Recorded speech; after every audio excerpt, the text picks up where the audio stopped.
Volé con 500 libras de cocaína a 20 metros del suelo, mientras 4 helicópteros de la DEA me perseguían por el desierto de Sonora, y lo único que pensaba era que mi hija cumplía 3 años ese día y yo no iba a llegar a su fiesta. Me llamo Mauricio Lara, pero en el negocio me conocían como el abuelo. No porque fuera viejo, tenía apenas 26 años cuando me pusieron ese apodo, sino porque siempre llegaba antes que todos. Siempre estaba ahí cuando nadie más se atrevía a despegar. Y porque cuidaba los aviones como si fueran mis nietos.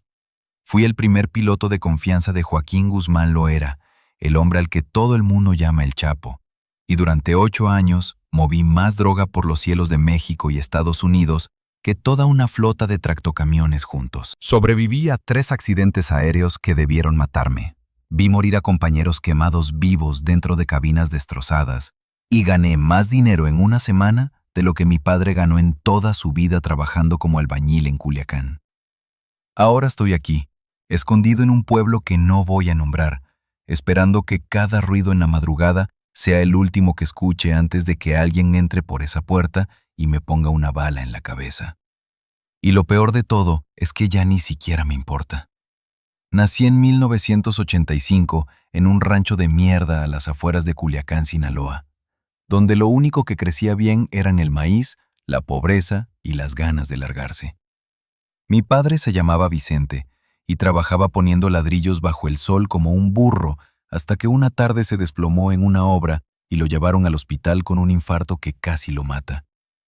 Mi madre, Luz María, lavaba ropa ajena y hacía tortillas para vender en el mercado. Pertenecía a una familia numerosa, ocupando una posición intermedia que me permitía pasar desapercibido, lejos de las cargas del primogénito o los privilegios del Benjamín. Fui testigo del evidente desgaste físico de mi padre tras sus jornadas laborales y de la discreta preocupación de mi madre al administrar los recursos limitados del hogar. Desde una etapa temprana de mi desarrollo, comencé a colaborar como auxiliar en un centro de servicio automotriz. La retribución, aunque simbólica, me generaba satisfacción al permitirme adquirir calzado de imitación, cuya vida útil resultó ser breve. El ámbito aeronáutico se cruzó en mi camino de manera fortuita, como suelen ocurrir los eventos trascendentales. El propietario del establecimiento tenía un pariente dedicado a las labores de aspersión agrícola en una aeronave clásica que evidenciaba el paso del tiempo. En una ocasión, dicha unidad requirió asistencia técnica y observé el procedimiento con la fascinación de quien presencia un acto de ilusionismo. Me acerqué, empecé a hacerle preguntas, y el cabrón se rió de mí, pero me dejó ayudarle. Se llamaba Esteban y tenía como 30 años, la piel quemada por el sol y una cicatriz en el cuello que nunca me explicó de dónde salió. Durante los siguientes meses, cada vez que venía al taller, yo dejaba todo tirado y me pegaba a él como chicle. Le pasaba las herramientas, limpiaba las piezas y él me explicaba para qué servía cada cosa. Un día me dijo, «Ven, cabrón, te voy a llevar a volar». Y yo pensé que estaba bromeando, pero al día siguiente me llevó al aeródromo. La primera vez que subí a una avioneta sentí que me iba a cagar en los pantalones. Esteban abrochó el cinturón, me puso unos audífonos gigantes que olían a gasolina y sudor, y arrancó ese motor que sonaba como si 1000 abejas enojadas estuvieran tratando de salir de una lata. Aceleramos por la pista de tierra, yo agarrado del asiento con las 2 manos como pendejo, y de repente las ruedas dejaron de tocar el suelo y estábamos subiendo. Contemplé mi hogar desde las alturas. Vi los terrenos y el río, que antes se me antojaba inmenso, reducido a un delgado hilo plateado. Fue ahí cuando supe que mi camino no estaba en la construcción ni en la mecánica, ni en ninguna de esas ocupaciones rutinarias que el destino parecía haberme asignado. Mi vocación estaba en el aire. Le pedí a Esteban que fuera mi mentor. Me miró con curiosidad, pero algo debió percibir en mi determinación, pues comenzó a llevarme en sus travesías y a permitirme tomar el mando. Dediqué 2 años a absorber cada detalle. Esteban me enseñó a leer los indicadores, a sentir la aeronave como una extensión de mi ser, a calcular las corrientes y la altitud por puro instinto. Pero también me instruyó en realidades más complejas del oficio. Aprendí que gran parte de nuestras labores de aspersión no estaban destinadas al maíz, sino al cuidado de cierta vegetación de carácter reservado. Comprendí que las fincas que visitábamos contaban con vigilancia intensiva y personal severo custodiando los accesos, y que la regla de oro era arribar con total discreción y retirarse siendo aún más invisible. Me enseñó que en Sinaloa hay dos tipos de pilotos: los que trabajan para el gobierno ganando una miseria y los que trabajan para la gente que de verdad mueve el Estado. Y me enseñó que si querías tener dinero de verdad, si querías dejar de ver a tu madre llorando por las noches, tenías que elegir de qué lado ibas a estar. Yo tenía 17 años cuando Esteban me presentó con un hombre que se hacía llamar el Tocayo. Jamás tuve acceso a su identidad oficial. La reunión se llevó a cabo en un establecimiento gastronómico de la zona norte, un sitio caracterizado por una atmósfera de estricta discreción, donde el personal se mostraba cauteloso y los vehículos en el exterior sugerían visitas de alto perfil y procedencia lejana. El intermediario era un hombre de complexión robusta y edad madura, impecablemente vestido con ropa tradicional clara. Su presencia destacaba por una ornamentación personal dorada y un accesorio de muñeca cuyo valor, según supe después, equiparaba al de una propiedad inmobiliaria. Tomó asiento frente a nosotros y solicitó un platillo que ni siquiera probó. Me sostuvo la mirada fijamente en un silencio que pareció eterno antes de pronunciar palabra. «Me han comentado que manejas la aeronave con destreza, muchacho», dijo. Confirmé que así era. Cuestionó si la situación me intimidaba. Respondí negativamente, ocultando el inmenso nerviosismo que sentía en mi interior, decidido a no mostrar debilidad.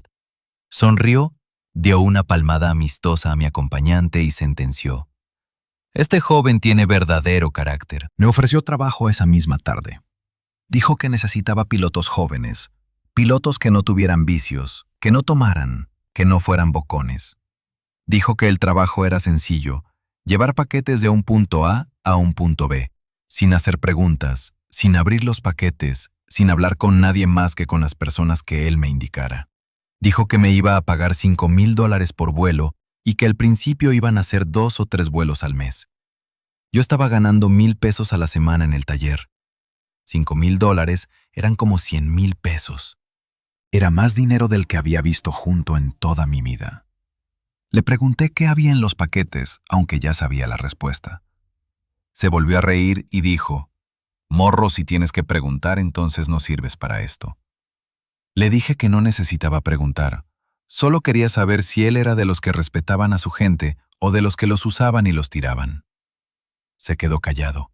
Me volvió a mirar con esos ojos que parecían estar calculando si valía la pena dejarme vivo, y luego dijo: «Cabrón, me caes bien, voy a cuidarte. Pero si me fallas una sola vez, te voy a meter 3 balazos yo mismo». Acepté. Claro que acepté. ¿Qué pendejo no lo hubiera hecho? Tenía 17 años, mi familia estaba quebrada. Mi futuro era cargar bultos o poner ladrillos hasta que el cuerpo se me rompiera como a mi padre. Y este cabrón me estaba ofreciendo ser piloto y ganar en un día lo que mi papá ganaba en un año. Esa noche llegué a mi casa y mi mamá estaba haciendo frijoles en la estufa. Le dije: «Mamá, conseguí un trabajo bueno, voy a ganar bien, ya no te preocupes por nada». Ella me abrazó y lloró, y yo sentí que estaba haciendo lo correcto. No le dije que el trabajo era volar cocaína para el cartel. No le dije que acababa de firmar mi sentencia de muerte. No le dije que en 8 años iba a haber cosas que me iban a quitar el sueño para siempre. Mi primer vuelo fue 3 semanas después. Esteban me llevó a una pista clandestina en medio de la sierra, un pedazo de tierra aplanado entre los árboles que desde arriba ni siquiera se veía. Había una Cessna 206 esperando, blanca, sin matrículas, con el tanque lleno y el motor recién revisado. Adentro había 6 paquetes envueltos en plástico negro y cinta canela. Esteban me dijo que iba a volar conmigo esta primera vez para enseñarme la ruta. Despegamos al amanecer. Volamos bajo, muy bajo, pegados a las copas de los árboles, siguiendo los valles y los ríos para no aparecer en los radares. Esteban me explicó los puntos de referencia, las montañas que había que rodear, los pueblos que había que evitar. Me explicó que si veía helicópteros tenía que tirar la carga y largarme, que si el motor fallaba Tenía que buscar un camino de terracería y aterrizar como pudiera. Que si me agarraban no dijera nombres ni lugares, porque si lo hacía, mi familia iba a aparecer descuartizada en una cuneta. Me lo dijo todo con la misma voz tranquila con la que me había enseñado a fumigar maíz.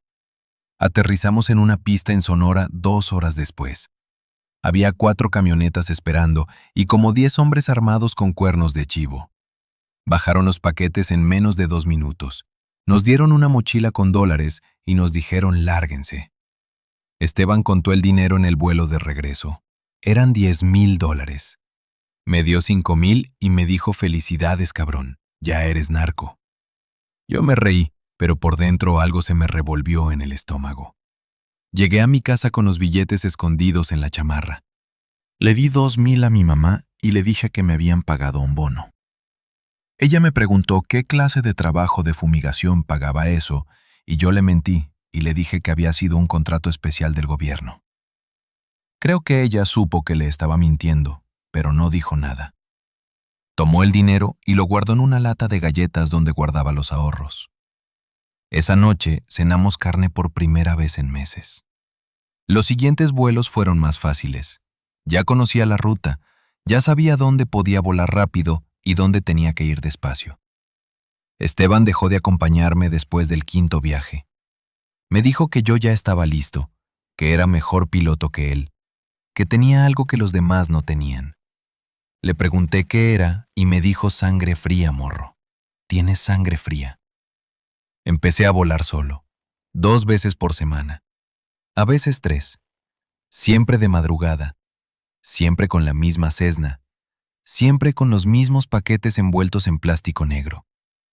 El dinero empezó a llegar tan rápido que no sabía qué hacer con él. Le compré una casa nueva a mi mamá. Le pagué una operación a mi papá para el corazón. Les compré ropa nueva a mis hermanos. Me compré una camioneta Lobo del año que todos en el rancho volteaban a ver. Tenía 18 años y era el hombre más rico del pueblo. Pero la cosa no se quedó ahí. El tocayo quedó tan contento con mi trabajo que empezó a recomendarme con otra gente más pesada, gente con más poder. Un día me habló y me dijo que alguien muy importante quería conocerme. No me dijo quién. Solo me dijo que fuera a cierto restaurante en Culiacán a cierta hora y que me pusiera presentable. Fui. Me puse una camisa nueva y unos zapatos que me habían costado 3,000 pesos. Llegué al restaurante y había como 20 cabrones afuera, todos armados, todos con lentes oscuros aunque ya era de noche. Me revisaron, me quitaron el celular y me hicieron pasar. Adentro había un hombre sentado solo en una mesa. Era chaparrito, tenía bigote, vestía jeans y una camisa a cuadros como si fuera un ranchero cualquiera. Pero todos en el lugar lo trataban como si fuera el presidente. Me hizo una seña para que me sentara. Me vio a los ojos y sonrió. Dijo, «Tú eres el abuelo el que vuela pegado al suelo». Le dije, «Sí, señor». Me preguntó si le tenía miedo. Le dije, «No, señor». Se volvió a reír. Y entonces me dijo algo que nunca voy a olvidar.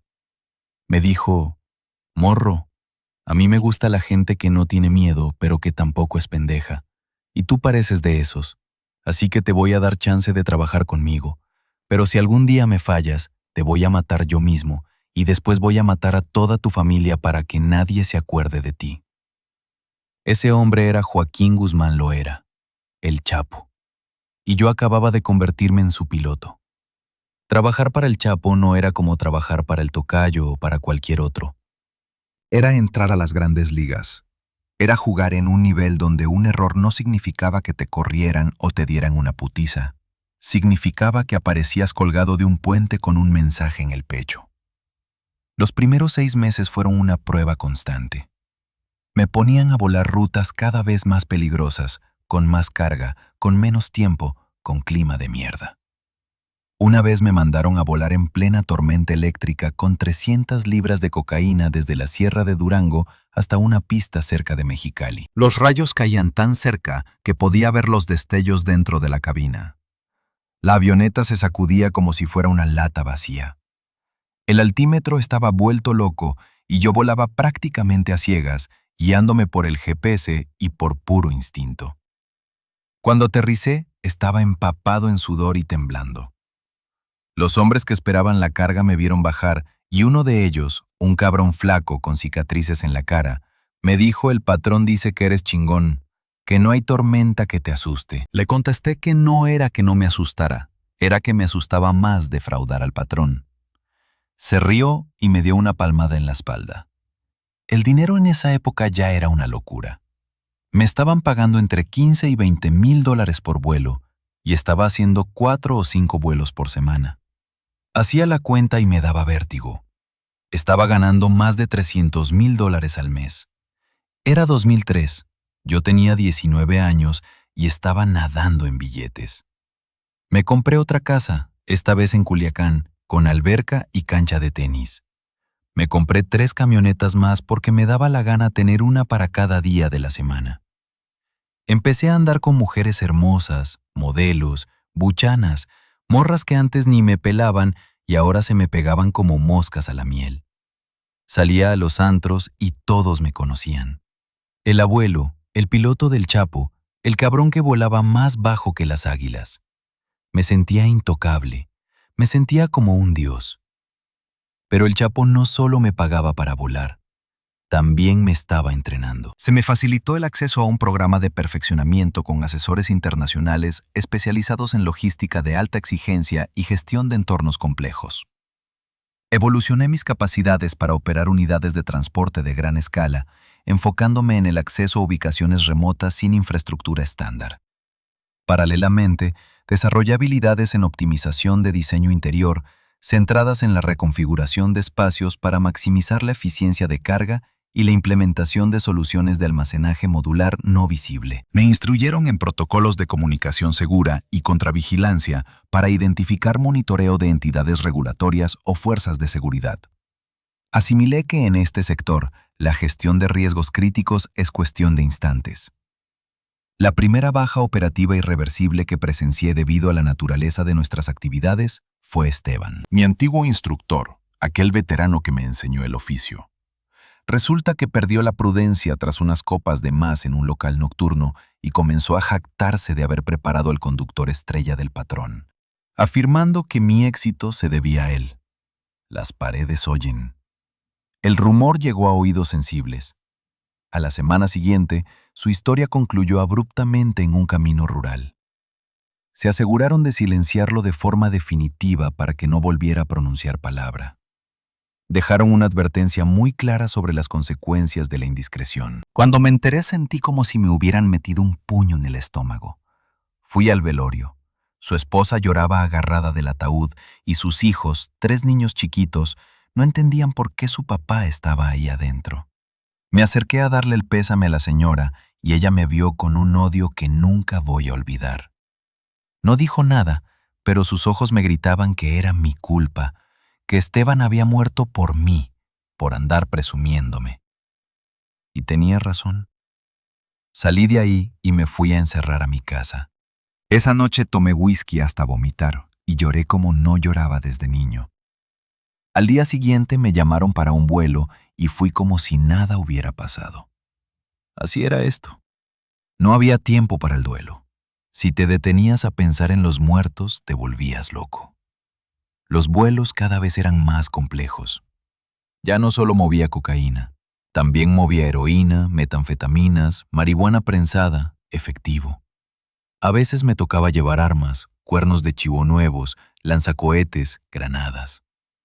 Una vez me mandaron a recoger a un cabrón en Guatemala, un sicario colombiano que había hecho un trabajo para el cartel y necesitaba salir del país rápido. Volé hasta una pista en medio de la selva guatemalteca. El tipo subió sin decir palabra y regresamos a México en completo silencio. Tenía manchas de sangre en la camisa y olía a pólvora. Aterrizamos y se bajó. Nunca supe su nombre ni qué había hecho.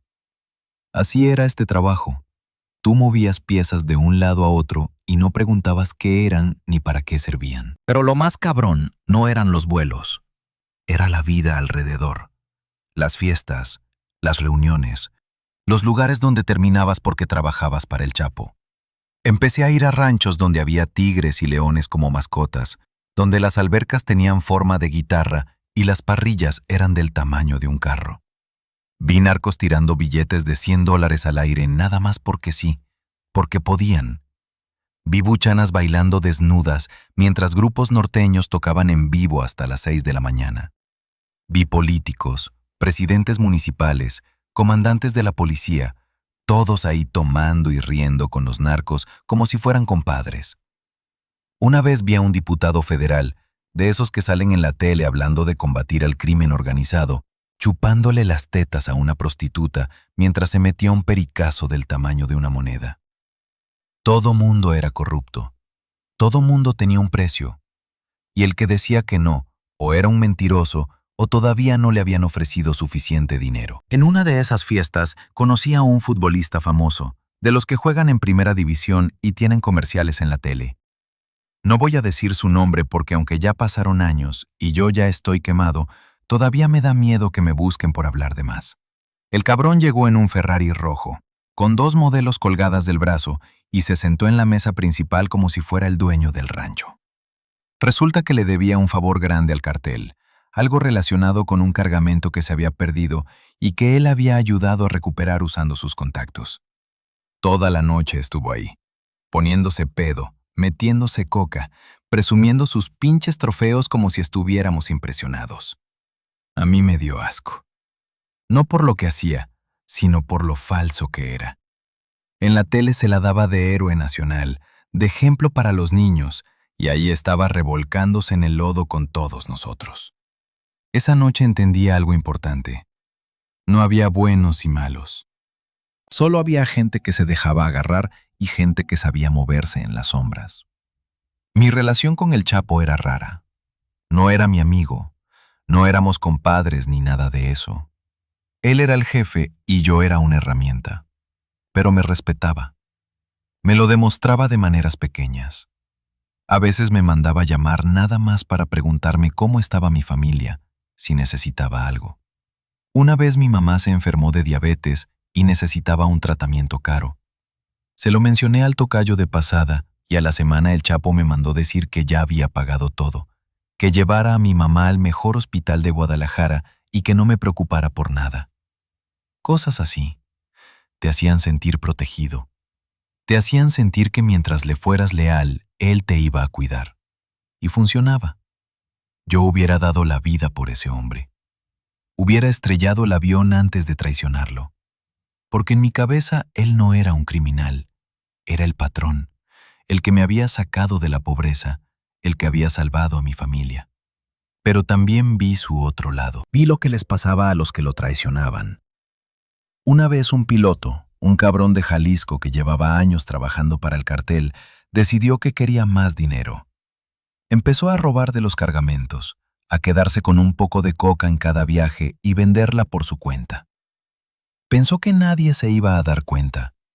Pensó que era más listo que el sistema. Lo agarraron en menos de un mes. Lo llevaron a un rancho en la sierra.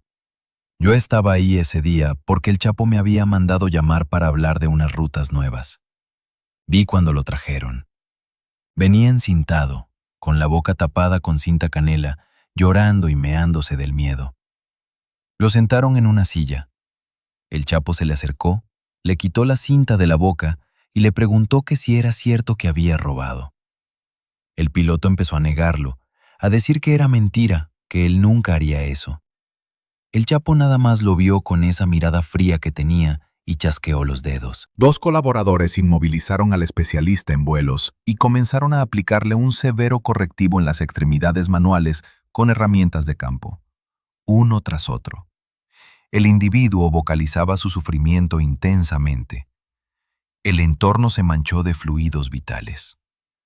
Tras la cuarta sustracción, el jefe le indicó que sus días de pilotaje habían concluido. Acto seguido, le dieron el pase de salida definitivo de un impacto directo. Ahí mismo, ante el personal. Dejaron el bulto visible para que captáramos la directriz. Me retiré alterado. Conduje un par de horas sin rumbo. Me detuve a observar la ciudad, cuestionándome qué hacía con mi existencia. Me pregunté si las ganancias compensaban el riesgo. Me pregunté si yo terminaría igual que aquel colega, desensamblado en un terreno, con mis partes en el suelo. Pero luego visualicé a mi madre, la propiedad que le obsequié, sus cuidados médicos y el acceso académico de mis hermanos. Analicé la viabilidad de rescindir mi contrato, consciente de que en este sector de operaciones críticas la desvinculación no sigue protocolos estándar y suele derivar en complicaciones administrativas irreversibles. Por ello, opté por la continuidad laboral. Inmediatamente se me delegó un nuevo itinerario logístico, el cual ejecuté conforme lo estipulado. Las contingencias operativas se reportaron a partir del ciclo 2005, registrándose la primera eventualidad en la zona septentrional. Regresaba de una importación desde Sudamérica, un trayecto extenso en una avioneta ligera. Transportaba un volumen considerable de mercancía sensible, ubicada en espacios de almacenamiento discretos. Todo marchaba bien hasta que la maquinaria comenzó a emitir ruidos metálicos preocupantes. Los indicadores mostraban un sobrecalentamiento crítico y pérdida de presión. Tenía escasos minutos antes de un fallo total del sistema, y el terreno bajo la aeronave era completamente agreste, sin infraestructura ni lugares seguros para descender. Rastreé con urgencia un punto de arribo. Divisé una vía rústica de uso forestal. El terreno presentaba irregularidades y pendiente, pero era de alternativa viable. Descendí al umbral mínimo, maximicé la resistencia aerodinámica y anulé la propulsión para evitar anomalías térmicas. Inicié el descenso final. El contacto con el suelo fue contundente. La unidad experimentó una oscilación vertical significativa tras tocar la superficie.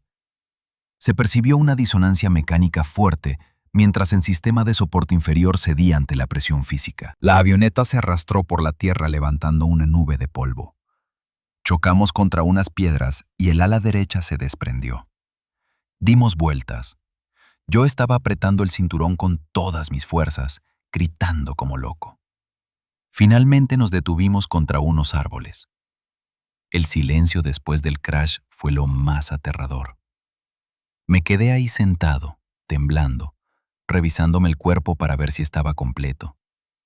Tenía un corte en la frente, me sangraba la nariz, me dolían las costillas, pero estaba vivo. Logré evacuar la aeronave siniestrada por la única salida viable. El transporte estaba en ruinas. La carga valiosa yacía esparcida por el terreno, el producto mezclado con los escombros. Activé mi comunicador y solicité extracción al equipo. Me indicaron que mantuviera la posición hasta su llegada. Permanecí 8 horas en ese lugar remoto, observando los restos, con el temor constante de que arribaran las autoridades o grupos rivales y acabaran con mi existencia allí mismo. Finalmente, aparecieron 2 vehículos con el equipo de logística. Recuperaron lo que pudieron del inventario. Incineraron la estructura para eliminar rastros y procedimos a la retirada. Al llegar a la base principal, me condujeron directamente ante el señor. Estaba convencido de que habría represalias severas. Creí que la pérdida económica del material se cobraría con mi integridad. Sin embargo, al verme, simplemente indagó sobre mi estado de salud. Le dije que bien, patrón, que había sido falla mecánica, que no había sido mi culpa. Él asintió. Me dijo que lo sabía, que sus mecánicos habían hecho mal el mantenimiento y que ya los habían corregido. No quise preguntar qué significaba corregir. Me dijo que tomara una semana de descanso, que me recuperara y que luego volviera a volar. Y eso hice. Una semana después estaba de nuevo en el aire como si nada hubiera pasado. El segundo accidente fue peor. Fue en el 2007. Venía de Arizona después de dejar un cargamento en una pista cerca de Phoenix. Era de noche, sin luna, volando bajo para evitar los radares. Llevaba el avión vacío, pero aún así tenía que tener cuidado porque la patrulla fronteriza a veces hacía rondas nocturnas con helicópteros infrarrojos. Iba tranquilo, pensando que ya casi llegaba a casa, cuando de repente veo luces atrás. Me volteo y son helicópteros. 4 helicópteros de la DEA con los reflectores prendidos. Mi corazón se detuvo. Me gritaban por el radio que aterrizara, que estaba rodeado, que no tenía salida. Miré abajo. Era puro desierto de Sonora. Arena, cactus, nada más. Si aterrizaba, me agarraban. Si me agarraban, iba a pudrirme en una cárcel gringa el resto de mi vida. Así que hice lo único que podía hacer. Apagué todas las luces del avión. Bajé hasta casi tocar el suelo y aceleré. Los helicópteros me persiguieron como perros rabiosos.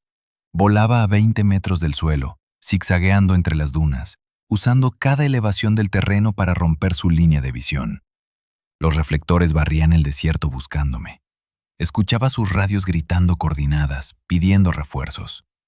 Uno de los helicópteros se puso tan cerca que podía ver la cara del piloto. Viré fuerte a la derecha, casi rozando un cerro, y el helicóptero no pudo seguirme. Se alejó.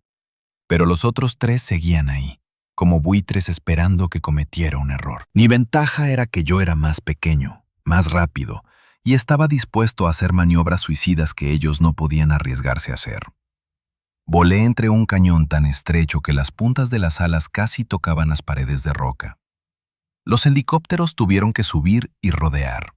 Gané tiempo, pero no podía seguir así para siempre. El combustible se me estaba acabando. El motor empezaba a fallar por el esfuerzo, y yo estaba exhausto, con los brazos temblando de la tensión, el sudor cayéndome en los ojos.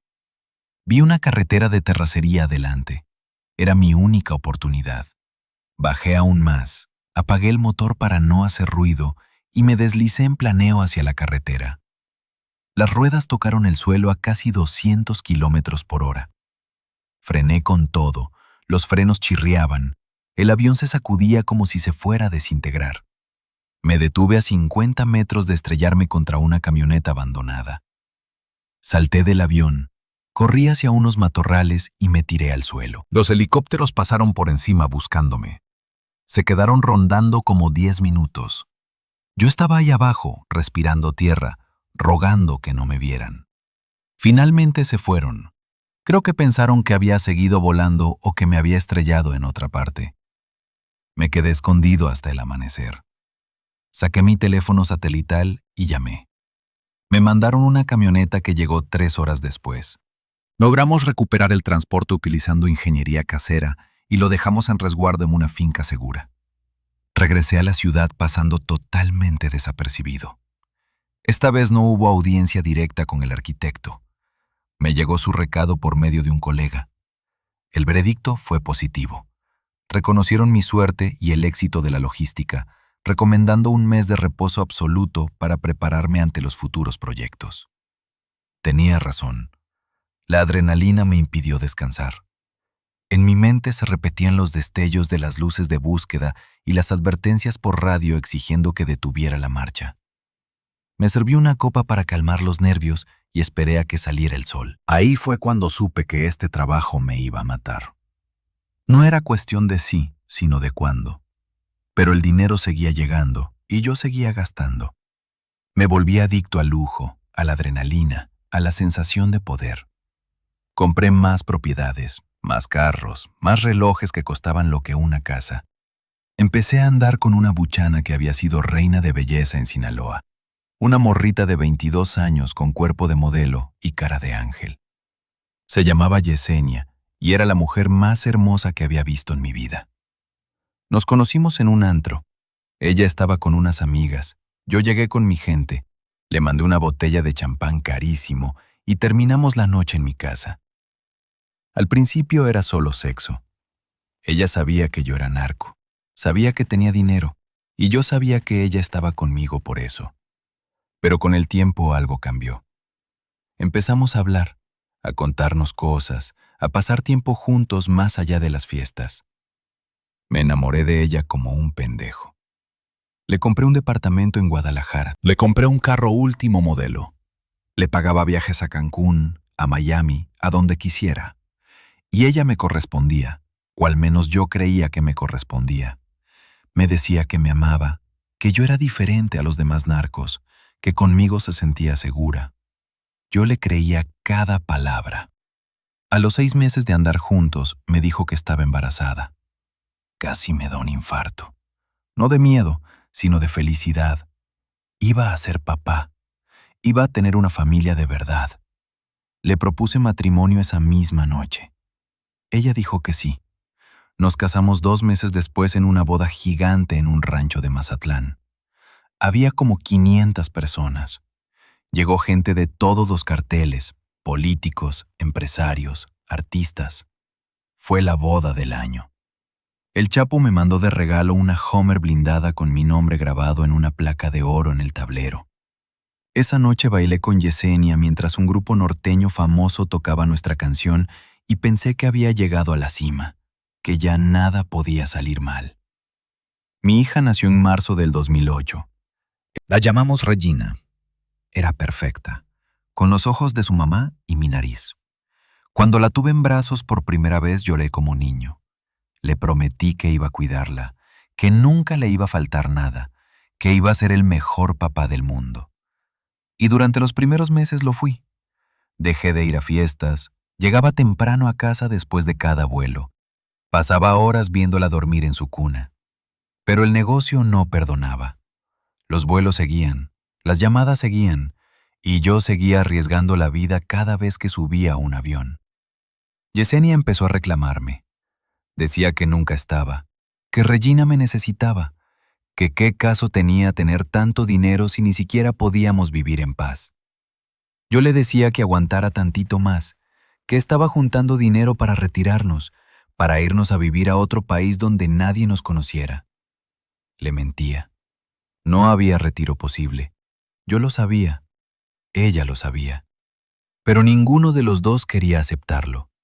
Las cosas con el cartel empezaron a ponerse más pesadas en esa época. Había guerras con otros grupos, traiciones internas, el gobierno apretando más por presión de Estados Unidos. Los vuelos se volvieron más peligrosos. Ya no era solo esquivar a la DEA. Ahora también tenías que cuidarte de los Zetas, del cartel de Juárez, de los Beltrán Leiva que se habían separado del Chapo. Una vez me mandaron a recoger un cargamento en Reynosa, territorio de los Zetas. Me dijeron que tuviera cuidado, que no confiara en nadie. Llegué a la pista y había como 20 hombres armados esperando. Todos con uniformes tácticos negros, con calaveras pintadas en los chalecos. Me dieron la carga, pero se quedaron viéndome raro, como si estuvieran calculando si convenía más dejarme ir o matarme ahí mismo y quedarse con el avión. Arranqué el motor sin perder tiempo y despegué tan rápido que casi no alcancé la velocidad necesaria. Pasé rozando los árboles al final de la pista. Cuando ya estaba en el aire, vi que se estaban subiendo a unas camionetas. Iban a tratar de seguirme. Apagué el transponder, viré hacia el Golfo y volé por la costa hasta perderlos. Cuando llegué a Culiacán y le conté al tocayo lo que había pasado, nada más negó con la cabeza y dijo, ya no podemos trabajar con esos cabrones, nos van a traicionar. Y tenía razón. A las 2 semanas hubo una masacre en esa misma pista. Los Zetas mataron a todos los que trabajaban ahí, como 15 personas, y dejaron los cuerpos colgados de los árboles con mensajes amenazando al Chapo. La guerra se puso caliente. Empezaron a caer muertos por todos lados. Sicarios, halcones, distribuidores, hasta civiles que nada tenían que ver. Las calles de Culiacán se volvieron un campo de batalla. Escuchabas balaceras a cualquier hora. Veías militares y federales patrullando con tanquetas. Yo tenía miedo de salir de mi casa. Tenía miedo por Yesenia, por Regina. Contraté escoltas, puse cámaras, blindé las puertas. Pero sabía que si alguien te quería matar de verdad, no había seguridad que valiera. En medio de todo ese caos, seguí volando. Ya no solo para el Chapo. Me empezaron a prestar a otros carteles aliados, a células en Colombia, a grupos en Centroamérica. Me volví un piloto mercenario dentro del mundo narco. Volé rutas que nadie más se atrevía a volar. Crucé el Caribe con tormentas que derribaban aviones comerciales. Aterricé en pistas improvisadas en medio de la selva, donde si te equivocabas 1 metro, te estabas contra los árboles. Moví toneladas y toneladas de droga. La DEA puso una recompensa por mi cabeza, $250,000 por información que llevara a mi captura. Mis fotos empezaron a aparecer en reportes de inteligencia. Un agente gringo dijo en una entrevista que yo era uno de los 10 pilotos más buscados del hemisferio. Eso me daba orgullo y terror al mismo tiempo. El dinero ya no significaba nada. Tenía tanto que no sabía ni cuánto tenía. Casas, ranchos, negocios legales de fachada, cuentas en paraísos fiscales. Podía retirarme 1000 veces con lo que había juntado, pero no podía retirarme, porque este negocio te atrapa, te vuelve adicto, no a la droga, sino al estilo de vida, al poder, al respeto, a que todos volteen cuando entras a un lugar, a que las mujeres se te ofrezcan sin pedirles nada, a que los políticos te llamen para pedirte favores. Yo ya no era Mauricio, el hijo del albañil.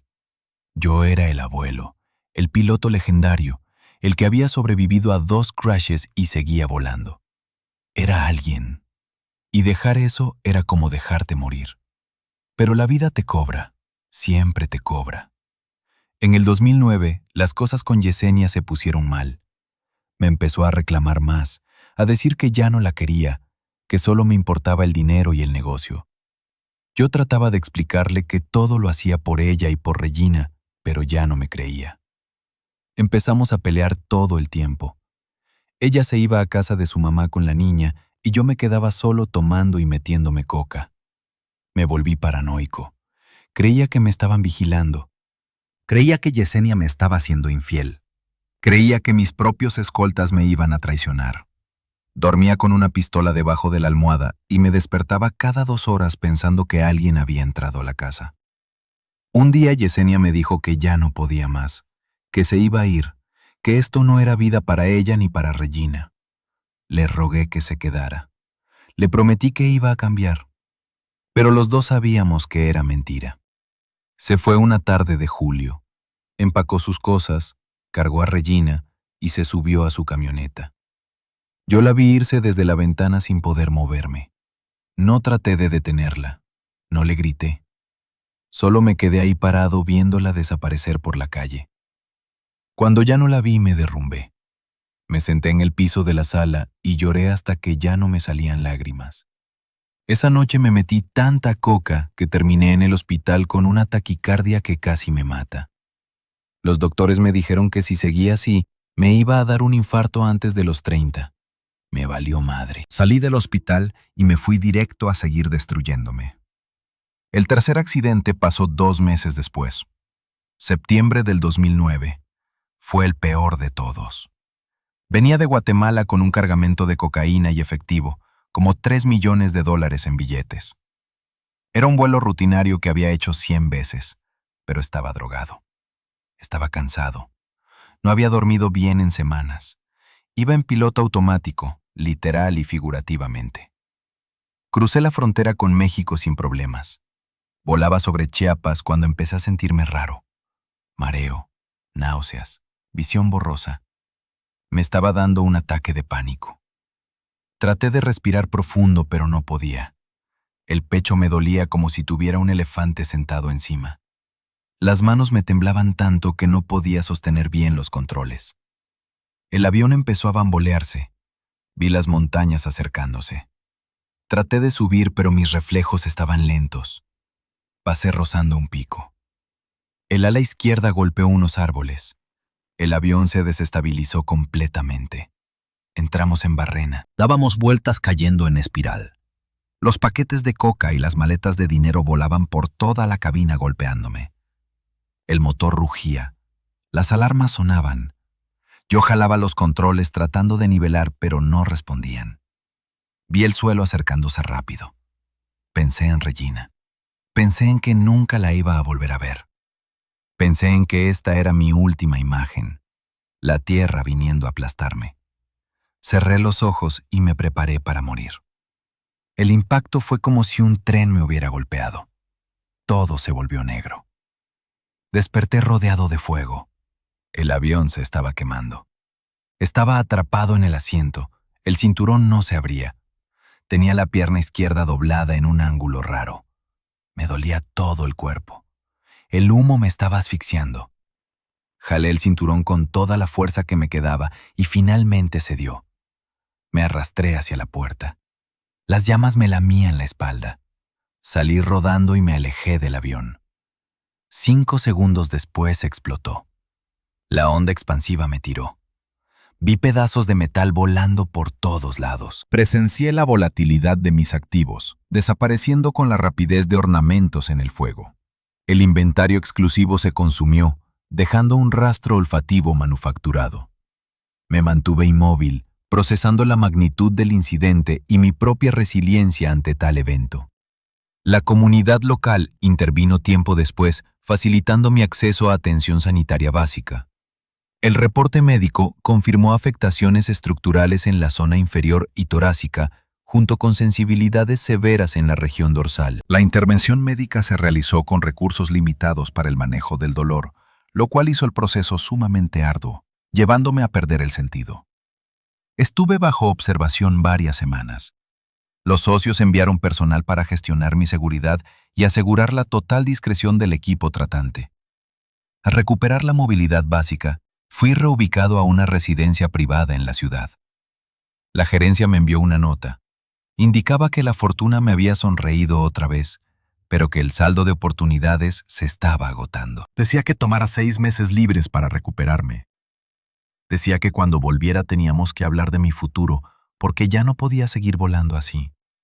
Esos 6 meses fueron los peores de mi vida. No podía caminar bien. Me dolía todo. Tenía pesadillas todas las noches donde me veía ardiendo dentro del avión. Empecé a tomar más, a meterme más coca, a no querer ver a nadie. Yesenia se enteró del accidente y fue a verme. Llevó a Regina. Mi niña ya tenía casi 2 años y cuando me vio con las muletas y las cicatrices se asustó y lloró. No me reconocía. Eso me destrozó más que el accidente. Yesenia me dijo que esto tenía que parar, que me iba a matar, que pensara en nuestra hija. Le dije que lo sabía. Le dije que iba a dejarlo. Otra mentira. Ella me vio a los ojos y supo que le estaba mintiendo. Se llevó a Regina y se fue. No volvió. Cuando los 6 meses terminaron, me llamaron. Me dijeron que el Chapo quería verme. Fui cojeando todavía. Nos vimos en un rancho en Durango. Se encontraba sin su escolta habitual, una rareza. Compartimos una bebida al aire libre mientras caía la tarde. Indagó sobre mi disposición para continuar con las operaciones de transporte aéreo. Fui franco. El estrés operativo me había superado. Mi confianza flaqueaba y mi enfoque mental ya no era el óptimo. Él validó mi sentir, reconociendo el desgaste común en el gremio. Ofreció una reasignación a logística terrestre, gestión de itinerarios y capacitación de talento nuevo. La remuneración se ajustaría a la baja, pero el perfil de riesgo era menor. Cuestioné la certeza de la propuesta. Entre risas, comentó que en esta industria nada es absoluto, pero que mi lealtad histórica garantizaba su apoyo y no me dejaría a la deriva. Acepté el cambio. Cesé las actividades de vuelo y asumí funciones administrativas y de supervisión estratégica dentro de la organización.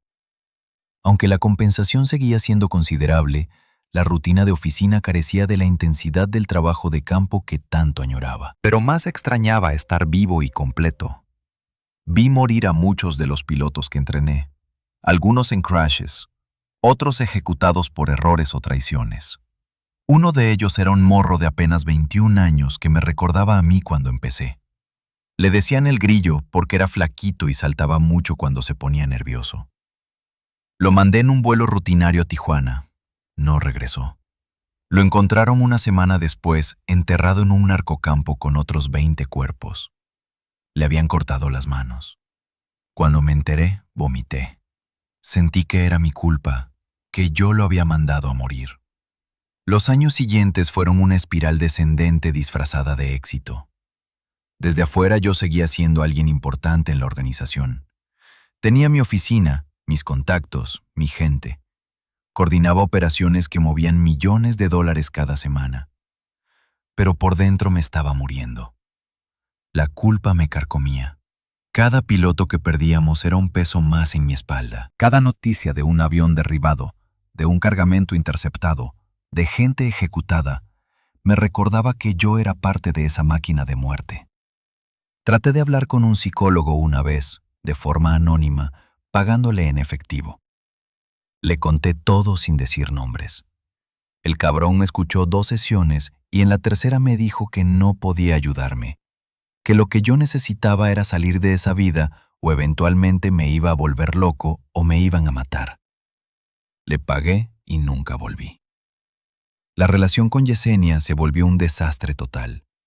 Seguíamos casados en papel, pero ya no éramos nada. Ella vivía en Guadalajara con Regina y yo en Culiacán. Nos veíamos cada 2 o 3 meses. Las visitas eran tensas, llenas de silencios incómodos. Regina crecía sin conocerme realmente. Para ella yo era el señor que llegaba de vez en cuando con regalos caros, pero que nunca estaba en las cosas importantes. No estuve en su primer día de escuela. No estuve cuando se enfermó de neumonía y casi la pierden. No estuve en su cumpleaños número 4 porque ese día estaba coordinando un envío gigante a Chicago. Cuando finalmente llegué a su fiesta 2 días después, con una bicicleta rosa del tamaño de un carro, Regina ni siquiera me dijo gracias. Solo me vio con esos ojos que eran iguales a los de su mamá y preguntó ¿por qué nunca estás, papá? No supe qué contestarle. El negocio tampoco estaba bien. La guerra entre carteles se había intensificado. El gobierno de Calderón había declarado la guerra al narco y mandado al ejército a las calles. Culiacán se volvió una zona de guerra. Había retenes cada 2 cuadras, helicópteros militares sobrevolando todo el tiempo, cateos violentos a cualquier hora. Mucha gente del cartel cayó presa. Otros fueron abatidos en enfrentamientos.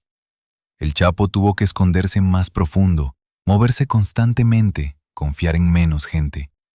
Las operaciones se complicaron. Ya no podíamos mover droga tan libremente. Los vuelos se redujeron a la mitad. Los pilotos pedían el triple de paga porque el riesgo era altísimo.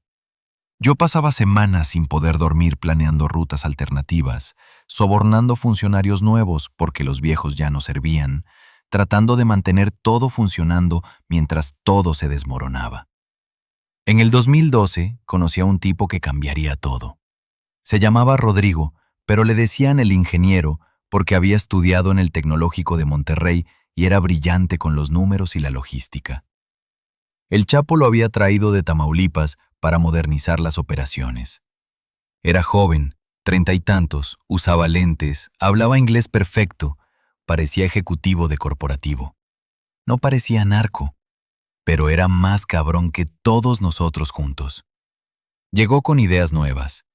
Dijo que teníamos que dejar de depender tanto de los aviones, que los túneles eran el futuro, que necesitábamos diversificar las rutas marítimas, que teníamos que usar tecnología para rastrear envíos en tiempo real. Al principio muchos de los viejos se burlaron de él. Decían que era un mocoso que no sabía nada de la maña. Pero el Chapo le hizo caso y en 6 meses las ganancias se duplicaron. El ingeniero y yo trabajamos juntos en varios proyectos. Me cayó bien, era inteligente, no hablaba de más y respetaba mi experiencia aunque yo no tuviera estudios.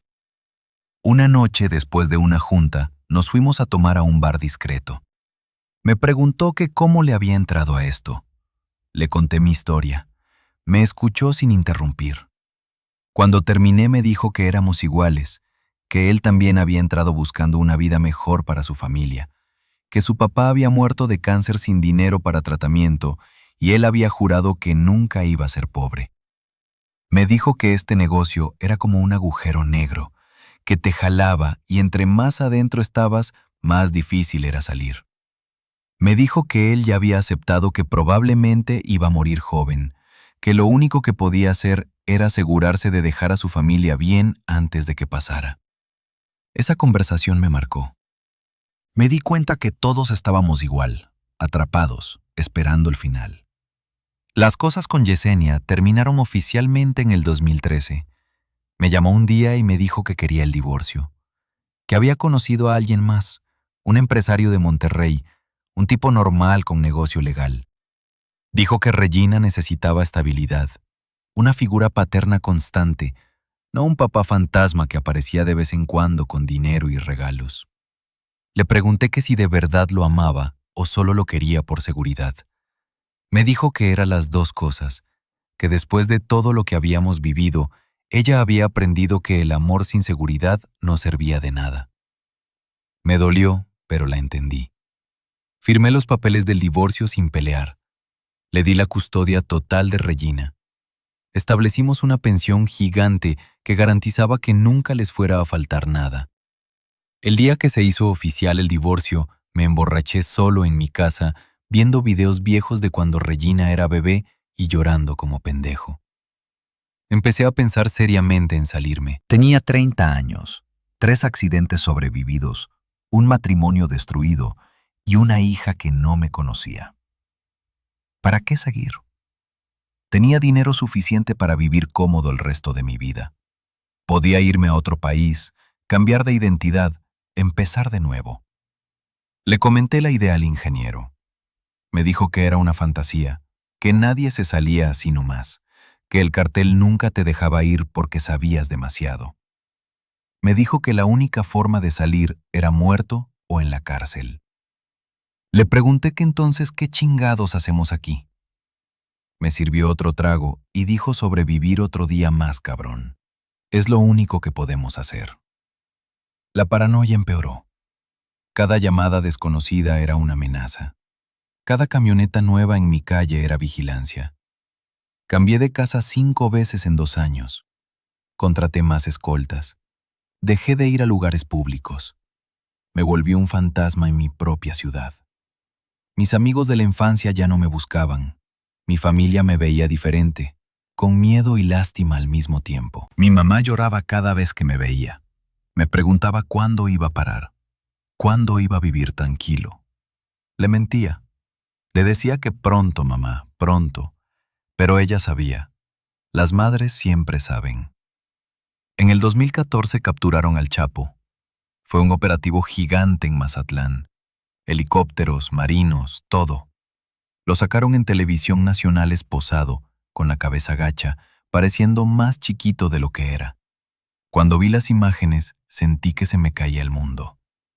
No por lealtad ciega ni nada de eso, sino porque sabía que sin él las cosas se iban a poner peor. Y así fue. Empezaron las luchas internas por el control. Los hijos del Chapo, los chapitos, tratando de tomar el mando. Otros lugartenientes peleando su tajada. Grupos rivales aprovechando el caos para invadir territorios. Culiacán se volvió un infierno. Había ejecutados colgados de puentes, cabezas en hieleras dejadas en plazas públicas, balaceras que duraban horas. El ejército hacía operativos constantes. Muchos de mis contactos cayeron. A mi antiguo mentor, el tocayo, lo hallaron fuera de servicio de manera definitiva y en condiciones irreversibles cerca de la autopista. Sabía que mi contrato estaba por expirar. Era cuestión de tiempo antes de que la administración oficial interviniera, la competencia decidiera jubilarme anticipadamente o hubiera una reestructuración interna hostil. Comencé a organizar mi plan de retiro. Liquidé activos, gestioné documentación alternativa y tracé rutas de reubicación internacional. Solicité apoyo logístico al ingeniero. Me enlazó con un gestor especializado en traslados de alto perfil. Cubrí unos honorarios considerables por adelantado para asegurar la regularización de mis trámites y mi tránsito hacia la frontera sur cuando fuera requerido. Me indicó que estuviera alerta, que al subir la temperatura debía evacuar esa misma noche. La notificación llegó en marzo de 2015, madrugada. El ingeniero, con tono apremiante: Mauricio, inicia el protocolo de salida ya. Han emitido una solicitud prioritaria sobre tu expediente y van a proceder a tu recolección hoy mismo. No cuestioné el origen de la directiva ni los motivos. Solo colgué, agarré una mochila que tenía preparada con ropa, dinero y papeles y salí de mi casa. Manejé toda la noche hacia el sur. Crucé por carreteras secundarias. Tiré mi celular en un barranco. Llegué a la frontera con Guatemala al día siguiente. El coyote me estaba esperando. Me pasó con documentos falsos que decían que yo era comerciante de café. Crucé sin problemas. Respiré aliviado pensando que lo había logrado. Pero no había logrado nada. Solo había pospuesto lo inevitable. Guatemala fue un error. Pensé que ahí podría desaparecer, vivir tranquilo, tal vez eventualmente traerme a Regina. Pero el mundo narco es chico. Siempre te encuentran. Alguien me reconoció en un mercado de Antigua. Habló. A la semana empezaron a seguirme.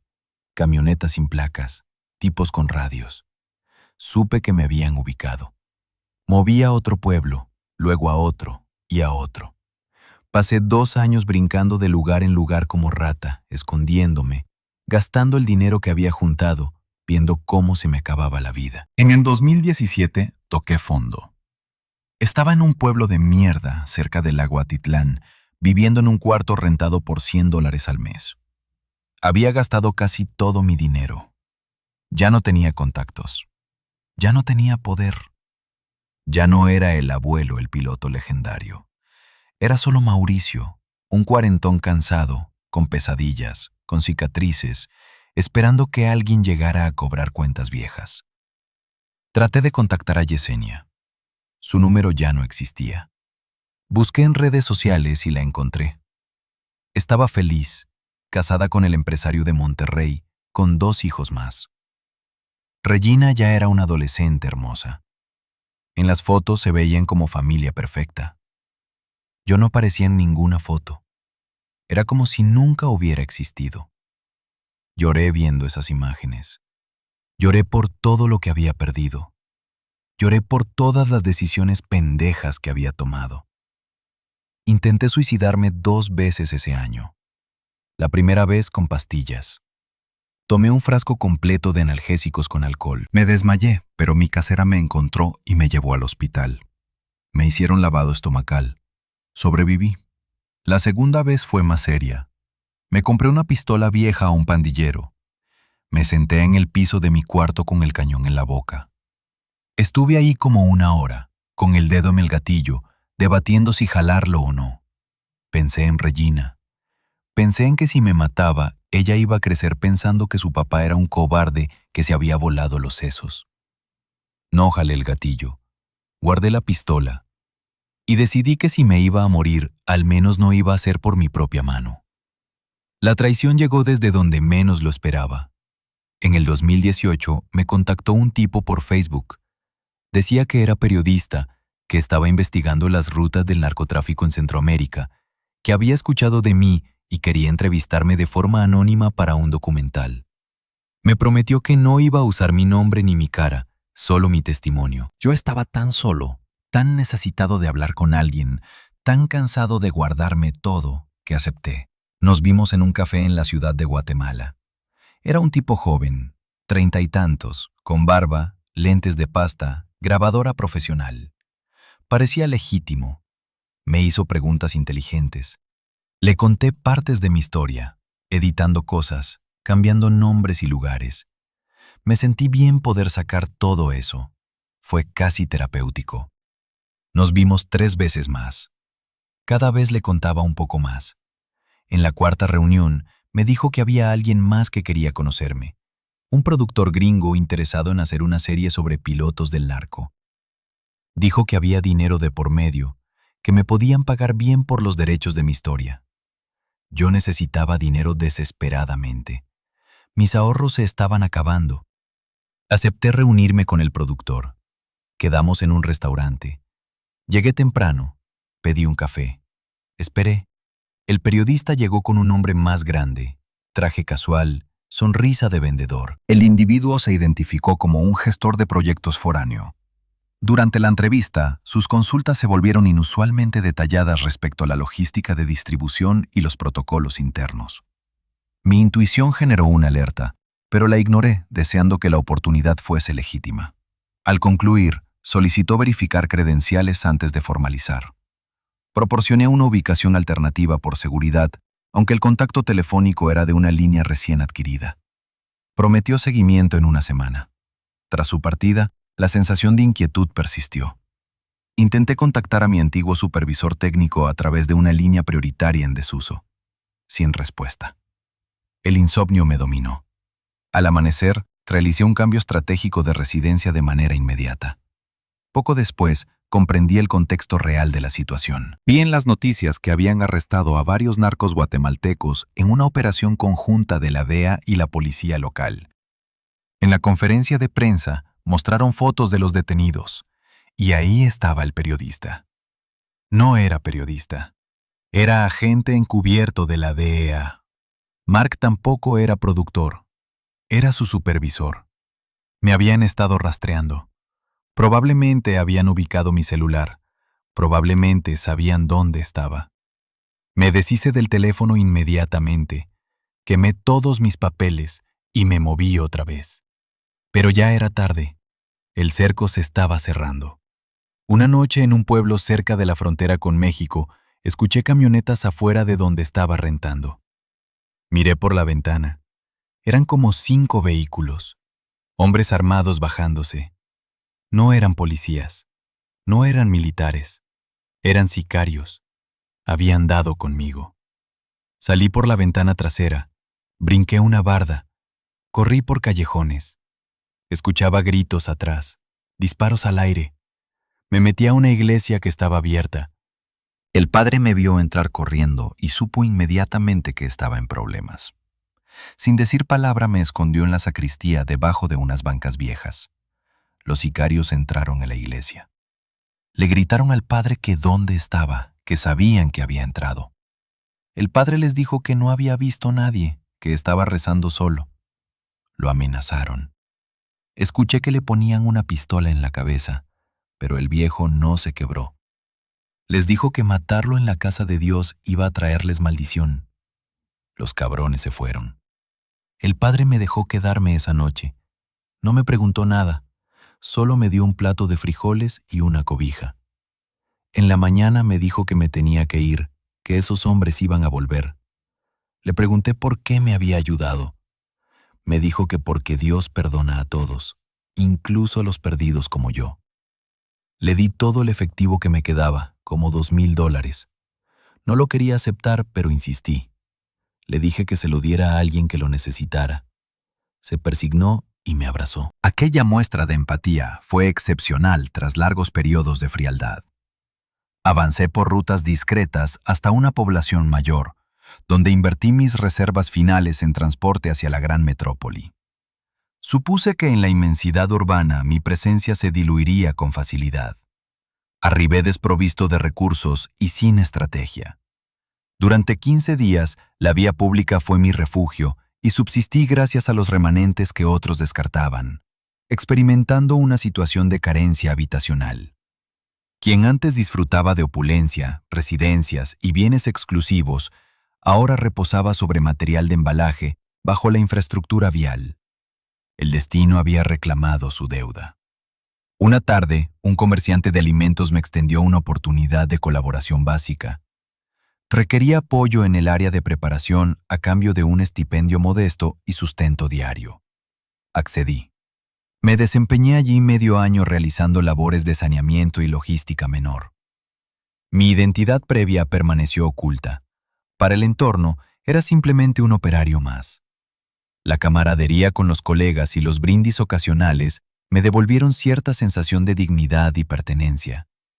No obstante, los antecedentes siempre encuentran la manera de alcanzarnos. Un día entró un cliente a la taquería. Era tarde, casi hora de cerrar. El tipo pidió 3 tacos de pastor. Yo estaba limpiando las mesas. Cuando pasé cerca de él, me vio fijo. Demasiado fijo. Lo reconocí también. Era un halcón que había trabajado para el cartel años atrás. Un morro que había sido ayudante de otro piloto. Nuestros ojos se encontraron. Él supo que yo sabía que él sabía. Terminó sus tacos rápido y se fue. Yo supe que había terminado mi tiempo ahí. Esa noche le dije al dueño de la taquería que me tenía que ir, que tenía una emergencia familiar.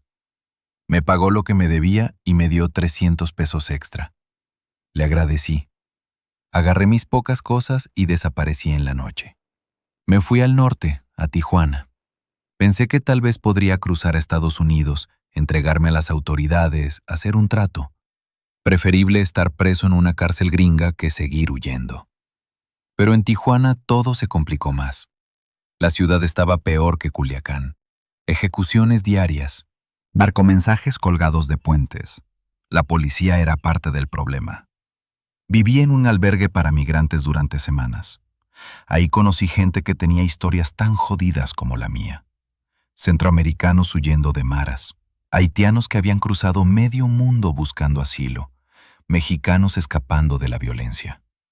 Todos atrapados en Tijuana esperando una oportunidad de cruzar. Intenté cruzar 3 veces. La primera me agarró la patrulla fronteriza a los 5 minutos de pasar el muro. Me deportaron. La segunda vez contraté a un coyote que resultó ser un ratero. Me quitó los 2,000 pesos que había juntado y me dejó botado en el desierto. Caminé de regreso a Tijuana muerto de sed, con los pies destrozados. La tercera vez casi lo logro. Crucé con un grupo por un túnel.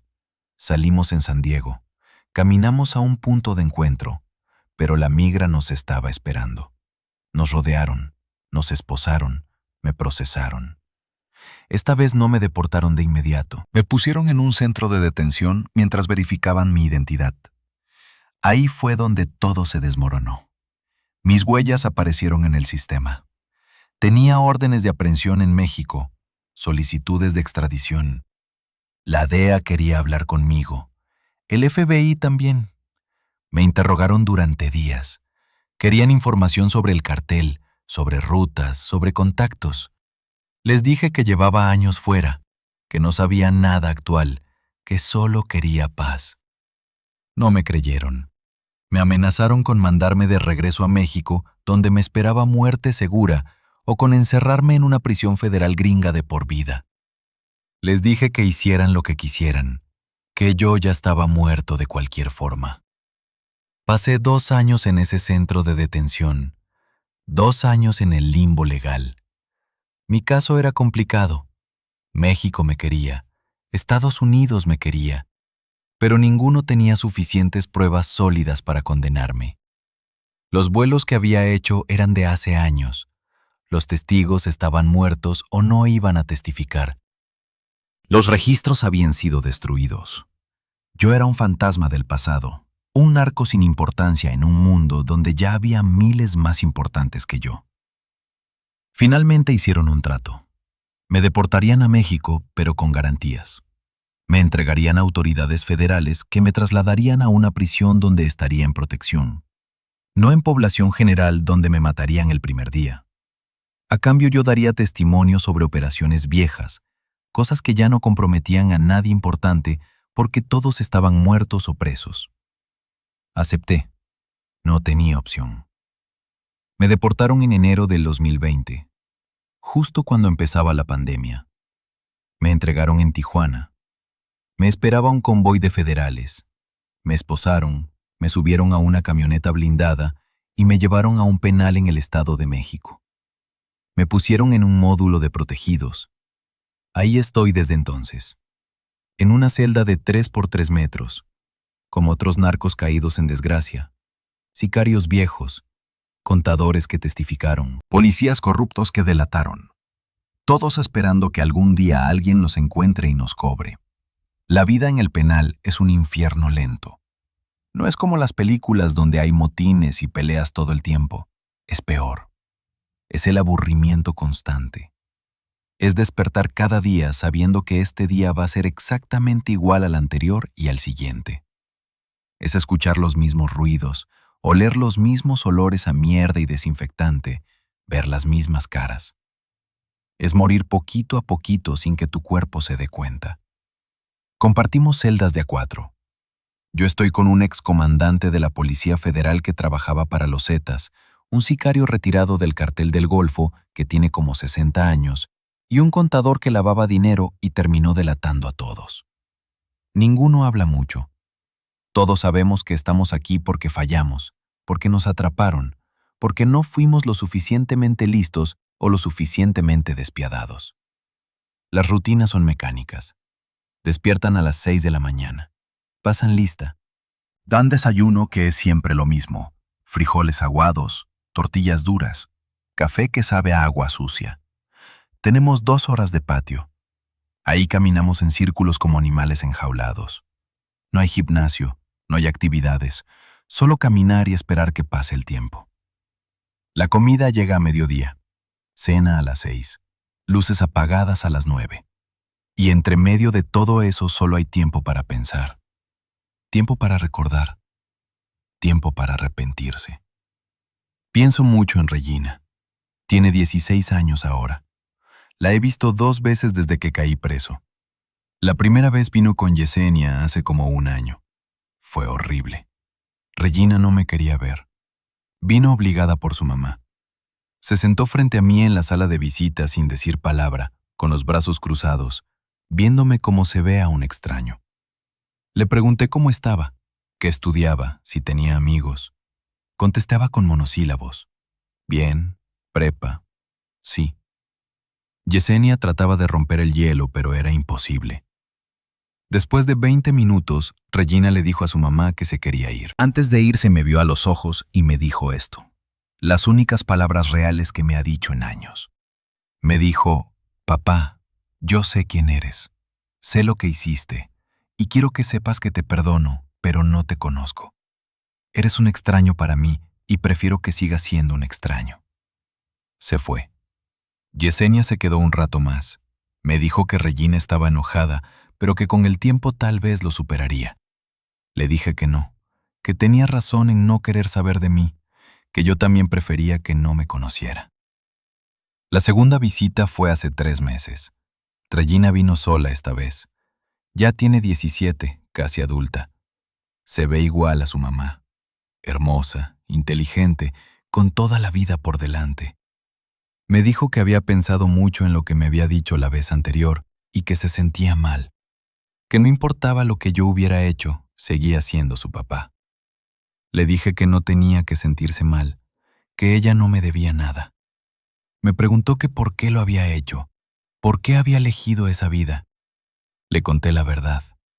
Le conté de mi infancia pobre, de ver a mi papá destrozándose trabajando, de querer darle mejor vida a mi familia. Le conté que al principio parecía tan fácil, tanto dinero tan rápido, que cuando me di cuenta de lo que realmente era, ya estaba atrapado. Le dije que había tomado malas decisiones, que había sido egoísta, que había perdido todo lo que importaba persiguiendo cosas que no importaban. Me preguntó si me arrepentía. Le dije que sí, de todo. Me preguntó que qué le diría a ella si pudiera regresar el tiempo. Le dije que le diría que el dinero fácil siempre tiene un precio imposible de pagar, que la violencia se paga con violencia, que cuando entras al mundo del narco vendes tu alma y nunca la recuperas. Le dije que estudiara, que fuera alguien honesto, que nunca, nunca se dejara deslumbrar por el mundo que yo conocí, porque ese mundo está hecho de mentiras y muerte. Lloró. Yo también lloré. Nos agarramos las manos a través del vidrio que nos separaba. Me dijo que me quería a pesar de todo. Le dije que yo también la quería, que ella era lo único bueno que había hecho en mi vida. No ha vuelto desde entonces. No la culpo. Tiene que vivir su vida sin cargar con mi sombra. Yesenia me mandó decir hace poco que Regina va a entrar a la universidad, que quiere estudiar medicina. Me dio alegría saber eso. Al menos ella va a ayudar gente, va a salvar vidas. Todo lo contrario de lo que yo hice. Los días aquí son todos iguales, pero el miedo nunca se va. Sé que estoy en módulo de protección, pero eso no significa nada. En este país, el dinero del narco llega a todos lados. Si alguien paga suficiente, los custodios te entregan. Ha pasado antes. Hace 6 meses mataron a un ex sicario que estaba en mi módulo. Lo encontraron colgado en su celda. Dijeron que fue suicidio, pero todos sabemos que fue ejecución. El cabrón sabía cosas sobre un capo importante que acaba de salir de prisión. Lo mandaron callar. Desde entonces duermo con un ojo abierto. Tengo un pedazo de metal afilado escondido debajo del colchón. Si vienen por mí, al menos voy a pelear. A veces pienso en los que murieron por mi culpa. El Grillo, el morro que mandé a Tijuana y terminó descuartizado. Esteban, mi maestro, que murió por presumirme. Los otros pilotos que entrené y cayeron. Los que se quemaron en accidentes. Los que ejecutaron. Llevo la cuenta. Son 27 nombres. 27 personas que estarían vivas si yo no hubiera estado en sus vidas. Eso me pesa más que la cárcel. Eso es lo que no me deja dormir en las noches. El arrepentimiento es una cosa rara. No borra nada. No cambia nada. Solo te hace darte cuenta de todo lo que perdiste. Yo perdí a mi familia, perdí mi libertad, perdí mi dignidad, perdí años de mi vida que nunca voy a recuperar. Gané dinero que se fue tan rápido como llegó. Gané respeto de gente que no valía la pena respetar. Gané historias que preferiría no tener. El balance final es negativo, muy negativo. A veces me escriben periodistas queriendo entrevistas. Quieren que les cuente las anécdotas jugosas, los vuelos peligrosos, las fiestas con narcos famosos, los nombres de políticos corruptos. Quieren el show. Les digo que no. Ya no tengo nada que decir que glorifique esto. Si hablo, es solo para advertir. Para decirle a los morros que creen que el narco es la solución, que están equivocados. Que lo que ven en las películas y los corridos es mentira. Que la verdad es esto: una celda, soledad, miedo constante, remordimiento que no te deja en paz. Le escribo cartas a Regina que nunca envío. Las escribo en pedazos de papel que consigo. Le cuento cosas. Le cuento de mi infancia, de mis papás, de cómo era yo antes de todo esto. Le explico cosas que no le pude explicar en las visitas. Le digo que la amo, que siento no haber sido el papá que merecía, que si pudiera cambiar todo lo haría. Guardo las cartas en una caja de zapatos debajo de mi catre. Tal vez algún día se las mande. O tal vez las queme. No sé. Mi salud está deteriorándose. Las secuelas de los accidentes me están cobrando. La pierna que me rompí en el tercer crash me duele todos los días. No tengo acceso a buenos médicos aquí. Me dan pastillas genéricas que apenas ayudan. La espalda también está mal. Las quemaduras dejaron cicatrices que se infectan a veces. He bajado como 20 kilos porque la comida es mala y el estrés me come. Me veo en el espejo de metal rayado que tenemos en la celda y veo a un viejo de 50, aunque tengo 39. Este lugar te envejece rápido. No sé cuánto tiempo más voy a estar aquí. Mi sentencia es de 15 años, pero con el testimonio que di y buena conducta, podría salir antes. Tal vez en 7 u 8 años. Pero ¿salir a qué? No tengo dinero. No tengo familia que me quiera recibir. No tengo habilidades legales. Soy un expresidiario con historial de narco. Nadie me va a dar trabajo. Lo más probable es que termine en las calles otra vez o que alguien me encuentre y me mate apenas salga. A veces pienso que prefiero quedarme aquí hasta que me muera. Al menos aquí sé que voy a tener un plato de comida y un techo aunque sea de mierda. El otro día vino un cura a dar misa al módulo. Yo no soy religioso.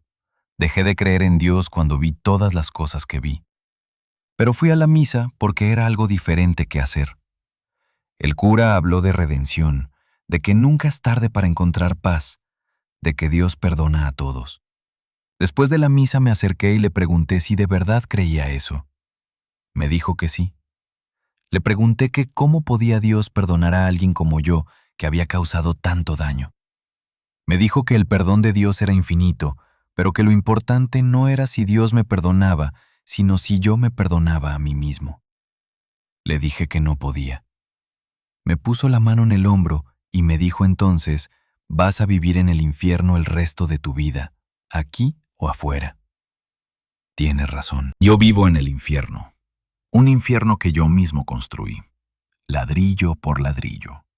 Vuelo por vuelo. Decisión por decisión. No puedo culpar a nadie más. No fue el Chapo. No fue la pobreza.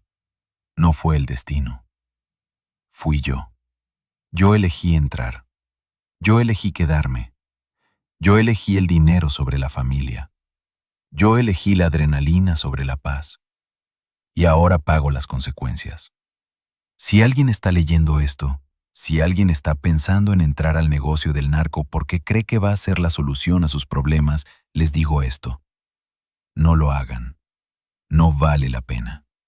Todo lo que les prometen es mentira. El dinero se acaba. El respeto se convierte en miedo. Los amigos te traicionan. La familia sufre. Y al final terminas muerto o en una celda deseando haber tomado otro camino. Cualquier otro camino. Yo fui el primer piloto del Chapo. Volé más bajo que las águilas. Moví toneladas de droga. Gané millones de dólares. Sobreviví a 3 crashes que debieron matarme. Y ahora estoy aquí, en una celda de 3x3, esperando que cada día no sea el último, escribiendo esto para que alguien aprenda de mis errores.